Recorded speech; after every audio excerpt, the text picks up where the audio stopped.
how to use Apple Trade-in for iPhone, iPad or Mac.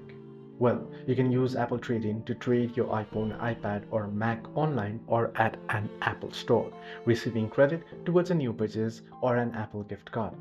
First, you'll have to access your device's value on Apple's Trade-in website. So as you can see on the screen, I'm already on the website. To visit the website, you can simply head into your web browser, Safari or any other browser, and you can search in Apple Trade-in. Then you can see the very first link on apple.com, the Apple Trade-in.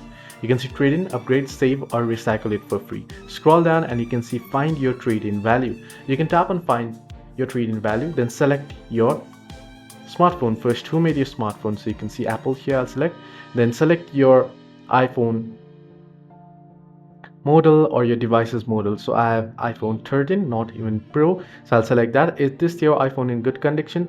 So see what this means. It turns on and functions normally, all the buttons work, so I won't go through the details, but you can select whether yes or no from there. Then you can see get $195 trade-in credit towards a new iPhone, or you can get $195 trade-in credit on an Apple gift card. So you can select any of the value that you want from here. You can trade in for an Apple gift card. You can trade in for iPhone 17e. You can see from $404. So you can see your value here and you can trade in from here. You can also make the trade on store by visiting the Apple store as well. Hope this video was helpful. Do like and subscribe.